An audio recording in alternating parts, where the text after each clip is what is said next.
Buenas tardes, profesora. Nuestro grupo está compuesto por Leandra Pérez, Jessica León, Evelyn Rosales y Carisbel Niño. Nosotros les vamos a exponer acerca de los actos procesales. Inicialmente, cuando hablamos de actos procesales, debemos de hablar de qué son actos y qué es un proceso. Cuando hablamos de actos, hablamos de un hecho que comete alguna persona o de un hecho que realiza alguna persona. Y cuando hablamos de procesos, son los diferentes hechos que comete alguien para poder llegar a un fin. En este caso, cuando hablamos de los actos procesales, hablamos de expresiones humanas o hechos humanos que tienen relevancia dentro del proceso. Esta relevancia la tienen, pues pueden crear, modificar o extinguir algo dentro del proceso. Su testimonio puede realizar esto. Cabe destacar que los actos procesales tienen una clasificación. Están los actos de parte, los actos de órganos jurisdiccionales y los actos de terceros. Cuando hablamos de los actos de parte, son aquellos que son realizados por la parte imputada, por la parte acusatoria y por el imputado. Cabe resaltar que estos actos, dentro de estos actos también puede participar el abogado, cuando éste renuncia a hacer la defensa del imputado. Por otra parte, dentro de los actos de parte se puede dividir en actos de obtención y actos dispositivos. Los actos de obtención son aquellos que se realizan con la finalidad de pedir, de obtener pruebas o de afirmar algo.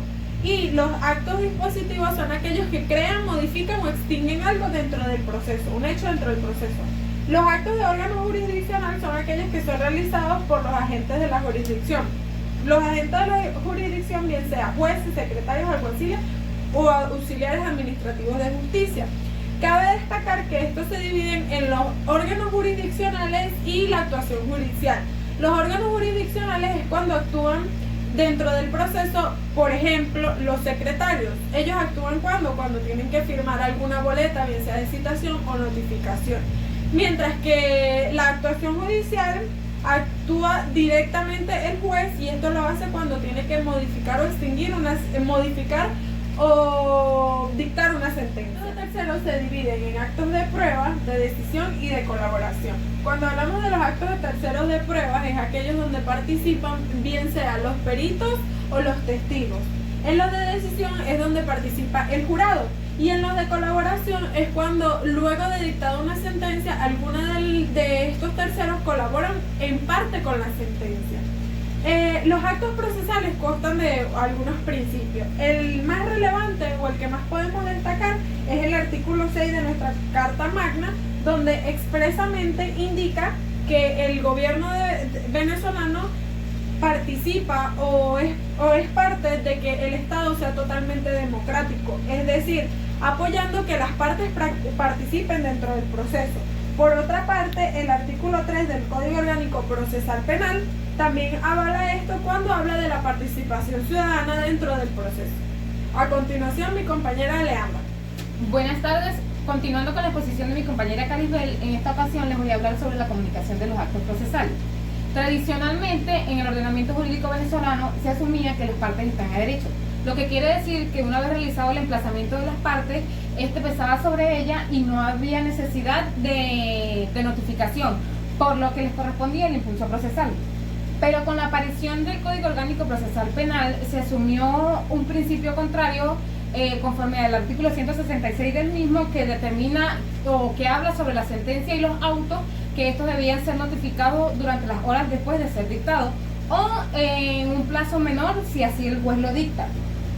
Debe advertirse que nadie debe ser juzgado en su ausencia en virtud del derecho constitucional de defensa o de ser notificado por los cargos, acudir al numeral 1 del artículo 49 constitucional. El Código Orgánico Procesal Penal, en su numeral 12 del artículo 125, habla de los derechos que tiene el imputado, donde establece que nadie debe ser que el imputado no debe ser juzgado en su ausencia, salvo lo previsto en la Constitución de la República Bolivariana de Venezuela.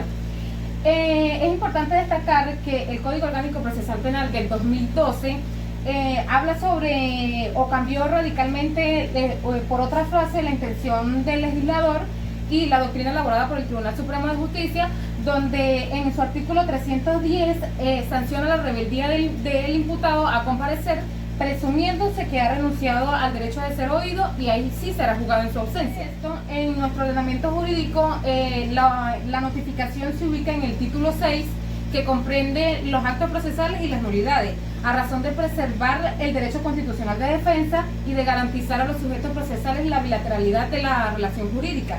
Y especialmente el contradictorio busca apoyar el principio de lealtad para que las partes tengan oportunidad de presentar sus alegatos. La notificación de las decisiones es un acto de comunicación sometido al principio de la legalidad de las formas, tomando en cuenta que todos los sujetos procesales deberán llevar ciertas reglas para que surtan sus plenos derechos. La necesidad de la notificación busca la continuidad o la ruptura del procedimiento dependiendo de sus términos. Por su atención, muchas gracias. Buenas tardes, mi nombre es Evelyn Rosales y yo les vengo a hablar sobre las nulidades y sus clasificaciones. En torno a las nulidades se han desarrollado muchas teorías. Unos escriben que es una sanción o una pena que la norma dispone para los actos con vicios o errores.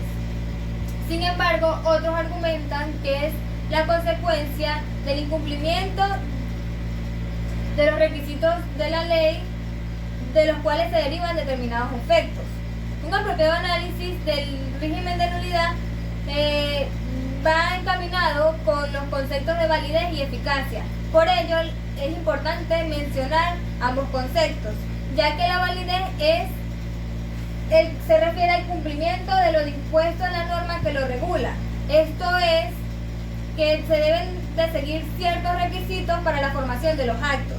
Por ejemplo, una confesión, para que sea válida, debe ser rendida libremente, sin coacción, por persona capaz y cumpliendo con los requisitos formales.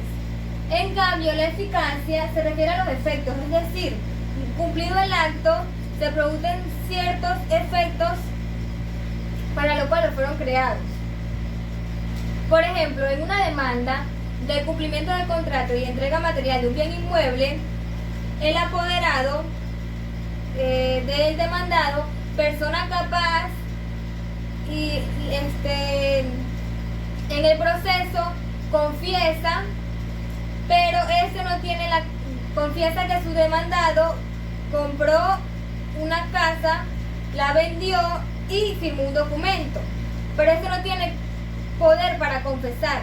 Por lo tanto, la confesión es válida, pero no tiene eficacia. Los autores, como Encina, consideran que el cumplimiento de los actos procesales no puede quedar librado al arbitrio de quienes está impuesto. Por ello, se hace necesario asegurar su respeto mediante sanciones adecuadas, dependiendo de la importancia o gravedad de la violación. Así podría decirse que la ineficacia del acto cumplido generará la sanción de nulidad del acto. Ahora bien, García expresa que la nulidad es la típica especie de invalidez que gira en torno a todos los caracteres de los actos. Además, expresa también que esta descansa sobre el principio de taxatividad y desde allí se perfilan todas las causas que generan los vicios de los actos. Sin embargo, este autor no toma en consideración la existencia de otros principios, como lo son la trascendencia, la finalidad, la convalidación y la accesibilidad. La que rige actualmente es que los actos procesales que tienen errores o vicios son sanables y que el acto imperfecto tiene la misma relevancia que el acto perfecto, claro está, sin errores que lo afecten, debido a la posibilidad de renovación, saneamiento y subsanación. De esta manera se normalizan los elementos y los efectos se hacen sentir de manera inmediata. Ahora bien, en cuanto a la importancia de la nulidad, para el proceso es importante que los actos se realicen de manera adecuada, porque esta conclusión deriva del principio rector de todos los principios, es que se realice la justicia y que el debido proceso se haga de manera adecuada. Ahora bien, en cuanto a la clasificación de las nulidades, según el Código Orgánico Procesal Penal, en su artículo 179, hace referencia a dos tipos de nulidades en cuanto a su naturaleza, las cuales son las sustanciales y las accidentales. Las sustanciales son las requeridas para surtir efecto al acto, ya que su omisión lo desnaturaliza, porque consagra derechos indispensables y ya sean constitucionales o legales. Por ejemplo, la confesión bajo coacción generará nulidad absoluta. En cambio, las accidentales, estas no son absolutamente necesarias para calificar o dar vida al acto, ya que son de simple tramitación. En las primeras, es en las cuales no se cumplen los requisitos establecidos en la Constitución, las leyes, el Código Orgánico Procesal Penal, los convenios y acuerdos internacionales suscritos por la República. Y las segundas, también llamadas de simple tramitación, estas están en las leyes procesales, pero son mera tramitación. Por ejemplo, celebrar el acto sin toga.